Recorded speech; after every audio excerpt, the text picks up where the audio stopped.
Welcome to another double feature, ladies and gentlemen, Smackdown Rampage. I'm going to tell you right now, does Smackdown help the pay-per-view coming on Saturday? No. Does the Rampage episode help Final Battle? No. So we had two shows here that talk about two pay-per-views that they don't really help. Honestly. So let's go through SmackDown first, and I'm going to talk about Rampage afterward, because I think the matches on Rampage were more interesting than SmackDown's, but I'm not saying they were bad. First was the let me give it to you like this: a title match from the Usos dealing with the Brawling Brutes. We got Drew McIntyre, who's not cleared to wrestle. So we got Pete Dunne, who is Butch. I like Pete Dunne more than Butch. Or Pete. But, was the match bad? No, it was fine. I was alright with it. But I wasn't surprised at what was the outcome. Look, guys. The outcome is the outcome. They are not dropping those titles. The Usos are not dropping them this year. It's not happening. If it does, that makes no damn sense. It'll make no damn sense for the Usos to drop them this year. Next year, maybe. This year, not happening. So we didn't get anything really interesting from that match. Sami saves the Usos as usual. But we did get a little thing. We did get a little thing. Because we got a little segment between Jay and Sami. And Sami's being told, hey, you know the Tribal Chief's coming next week. Maybe you should shave a little bit and cut your hair a little bit. Look really good for him because something's coming up. Yay. And I'm going like, is that meaning that he's going to become Sami Uso officially or not? I don't know. Whatever it is, you know, if Roman's involved and Sami's involved, it's going to be substantial for the show. Because that's what this is really about. Sami and Roman. Because sooner or later, something's going to happen with them. Either Sami's going to betray Roman, or Roman's going to betray Sami. And the way I still believe this, honestly, because they insert Jay so much, if no one else is saying it, the catalyst is going to be Jay. It's obvious. Jay, Primetime Uso, is going to be the catalyst for either Roman turning on Sami or Sami turning on Roman. In some form or shape, he's the one that's going to do this. Flat out. I'm just saying it. Now, what did we exactly get between the Viking Raiders and Legado El Fantasma, which was, I always tend to forget about Wild's name. I can't remember the beginning of his name, but El Toro is interesting. Wild is okay, but I find El Toro to be interesting. Next to Santo Escobar. Not saying that Wild is bad. I'm just something about it. This was not really about Delgado El Fantasma, even though Selena looked. Honestly, I gotta say this about Selena Vega. I gotta say this about Thea. I don't know how she feels right now, due to the fact her husband's still working in AEW. I'm wondering, is she going to try and find a way to break her contract one day? Because from the way she described how she felt when she couldn't be with her husband, she was heartbroken. I'm wondering if she's going to try and figure a way to get out of the contract, or she's going to actually wait out a contract. I'm hoping she does something. I have this feeling that she really wants to be with her husband. If she goes to AEW, she'll be happy being with her husband, but the question is going to be, what is she going to be doing with her husband? And there's a very good chance she'll never leave WWE. That the contract will not expire because she will basically renew it or extend it. And Malachi Black will go back as Aleister Black eventually. That's what I feel. But if she did, how would they incorporate her into the House of Black? Unless she's going to work with somebody else. I'm just saying. Now, was Hit Row important? Honestly, no. I'm still not feeling top dollar. I'm not. I'm feeling his partner because his partner's talented. But top dollar, I'm still not feeling. But does this mean anything? All three of them having this bit. It feels like this is only about the Viking Raiders and Hit Row. That Delgado El Fantasma as a group is kind of being left at the wayside. That's just me. Now, here's something I don't get why. Why they did this. The contract signing for Ricochet versus Gunther. Fine. I'm fine with it. It was alright. Seeing New Day come out, I knew, oh no. I knew this was not good for two reasons. One, they're putting this in and it might become a 6-man tag or something, or a tag match. I can't say it was a 6-man because I was wondering, is New Day going to have a match? Because if they're having a match on SmackDown, that's not good because that doesn't bode well for them when it comes to that match at Deadline. It doesn't. Because you want to see them in NXT. But if this is the last time, it fine. But I don't think so. So we see the little banter between the New Day dealing with the Imperium. And I'm going like, this is not good. And in the end, what do we get? We get a fight after a little talk between Gunther and Ricochet. And in the end, who wins? The faces win. The kicker here, this is the kicker, a few days before Deadline. And I'm going like, why did you let the New Day do this? Why? It doesn't really help them. Look, I'm not saying that people didn't cheer for Kofi. They did. They cheered more for Kofi than Xavier. But why was it necessary to give New Day this win unless Pretty Deadly may beat them over there? And then all of what I've said is a big waste. And particularly that what does New Day have here? What do they have? They can't keep going after the tag titles. They've already done it already. So what are they going to do? Have a feud with Imperium, which would be new, but does not really help. Because we've seen New Day on the main roster for so long, they need a change. And if they lose the Pretty Deadly, this was a waste of time. I think they really need to be off the main roster for a while to refresh themselves. That's just me. Now, I'm going to tell you this.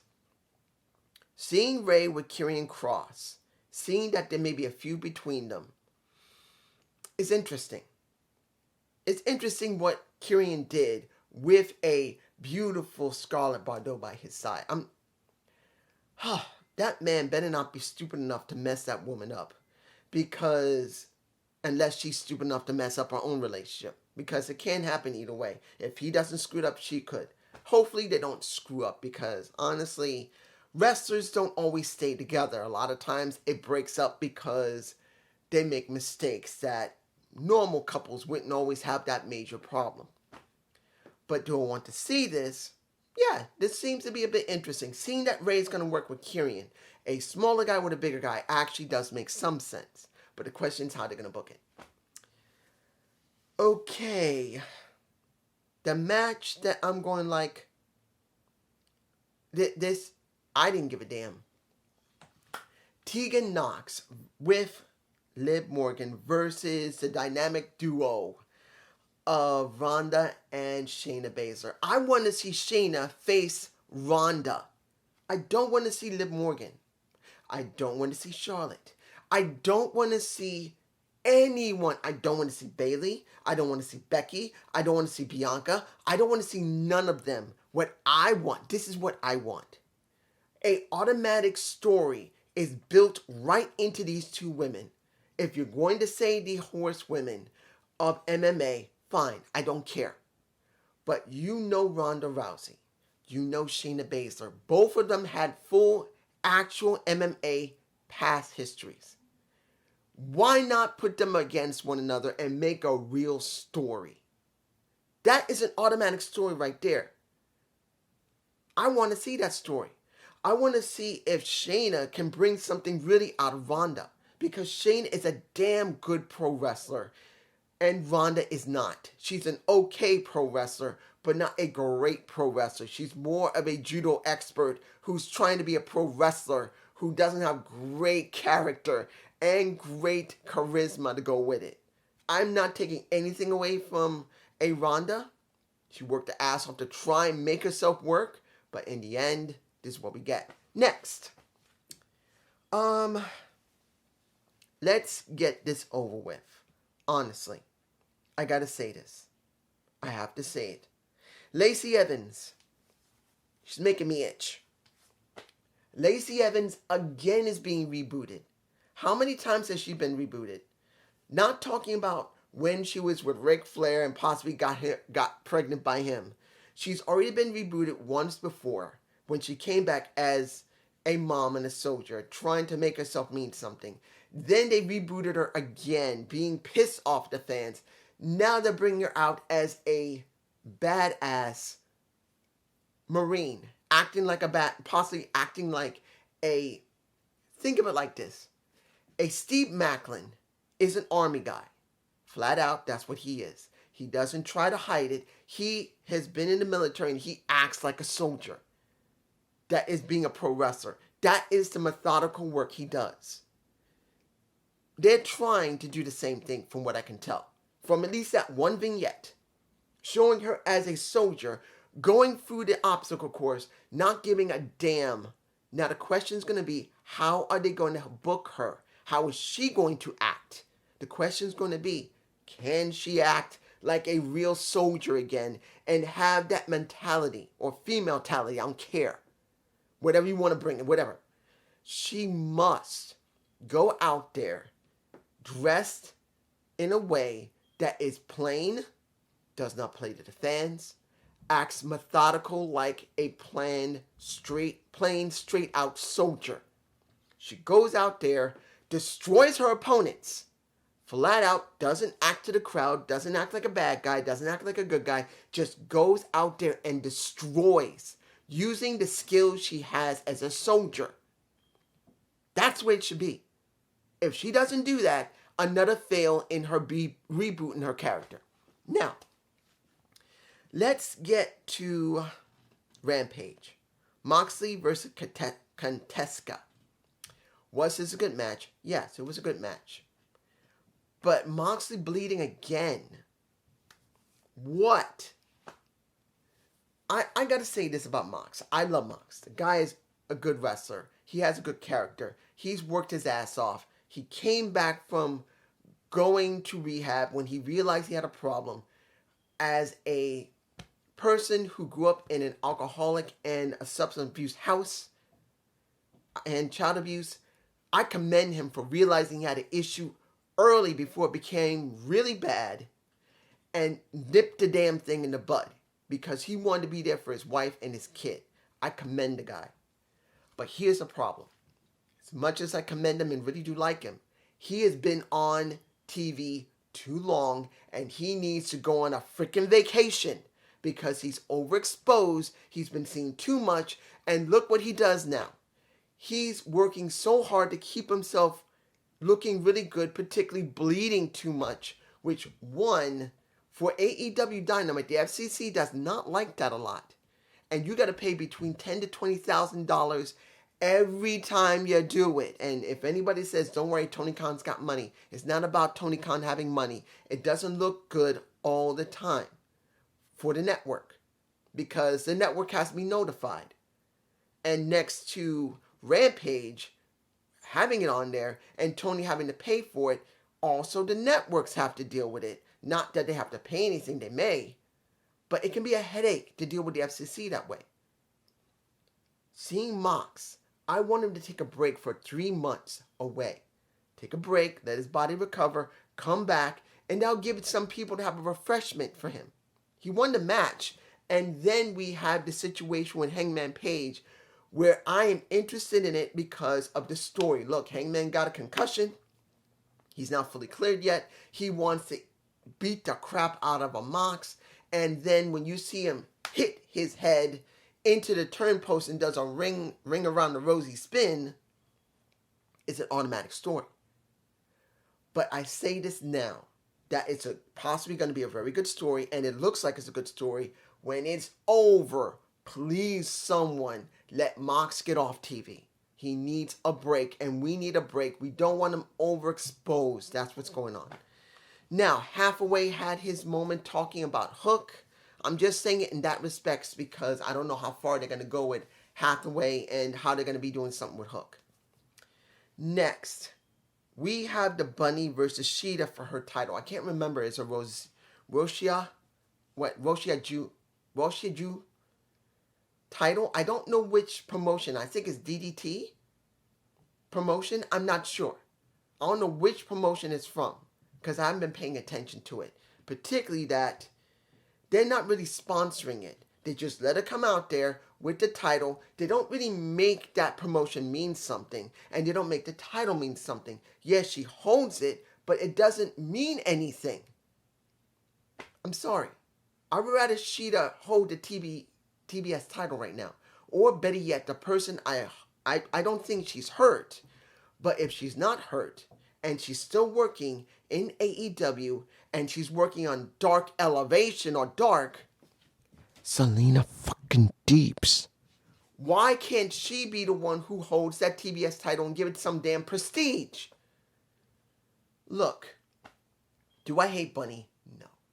She's still a good character. She still can wrestle well when she's in the mood. And the match was fine. Do I love Penelope Forbes? Hell yes, I do. I wish I was her husband. Because she's gorgeous. Not saying that Bunny ain't damn good looking either. But seeing that they're still working together and Butcher and the Blade are still working with this situation, and I didn't really feel anything from this match. It didn't really mean anything. Hayter came out because Sheeta's the next person, but then what are we going to get from Sheeta even though she's holding a rival title from a rival promotion? Unless they're going to promote her more and say how hard she worked getting the title she currently had from the other promotion, I'm going to feel blank. I'm just saying. Now, the Destruction match, which had Lee Moriarty and Big Billy, which is a Morrissey. Bill Morrissey? M. Morrissey? Bill Morrissey? This was a squash match. That's it. There's nothing more I need to say. Did I enjoy the banter between Lee and well, look, Morrissey, when he's interested, he can act silly. Do I believe he acted good enough here to make him feel interesting? No. But this is the first time I'm seeing it. This also could be the first time they're teaming together, so they need time to build themselves up. The question's going to be, is AEW caring about tag teams? Or they care about everything else? Like ROH, which they were promoting heavily, but guess what? There are no major matches on Rampage. That kind of makes it important for Final Battle, like I said earlier. In the end, the last thing we got was a match that was actually quite interesting. We got the All-Atlantic Championship, where you got Orange Cassidy versus Trent. Trent Seven? This guy was interesting. I don't know what it was, but he was interesting. Was it a good match? Damn yes it was, damn straight. It was a good match. In the end, I didn't expect someone who's debuting on Rampage to actually win their match. It's not going to happen. Particularly if it's an All-Atlantic title and you know that Orange Cassidy is too popular to drop the title to someone that's just coming in unless it's someone important. Were both shows good? Smackdown was alright, but I wasn't interested at all about anything really big. Particularly that 6-man tag, it didn't need to happen. Particularly doesn't help Deadline. Then we have Rampage, which, generally speaking, nothing here is really for Final Battle. Nothing. Yeah, we got a lot of mentions, but it's nothing for Final Battle. Now, I'm not saying it would have been great to see all the matches for ROH that's leading in the Final Battle because that would hurt it would hurt AEW more to sponsor wrestlers and sponsor matches for that pay-per-view. But since it's part of them, it's like they needed to show at least something there. Something that was substantial for that damn show. So it's like, damned if they are, they're damned if they don't. That's what happens when you take another company that is debunked, incorporated partially into your own product, and you can't now differentiate one from the other. At this point right now, when it comes to WWE and when it comes to AEW, we still have a little bit of problem for each. One, when it comes to WWE, they're still supposedly working out the new creative aspects and direction when it comes to Triple H. And to be honest, Raw has been like this. SmackDown has been up most of the time, down a little bit, but up. That's how SmackDown has been. So Raw still sucks, flat out. It's not good. SmackDown most of the time has been mostly good with a couple of dips. NXT has been mostly sort of down to below average. But they have shown promise for most of the people there. AEW. This is a major issue. As long as ROH is prevalent, I don't feel AEW. I feel a company that can't figure out its identity.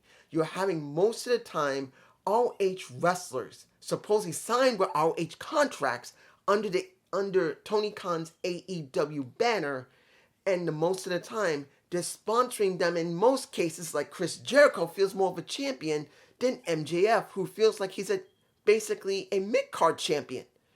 MJF should not feel like a mid-card champion. Chris Jericho should feel like a mid-card champion, and he doesn't. Even though he's not shown as much, I care more about Chris as a main title holder than MJF, who I love MJF.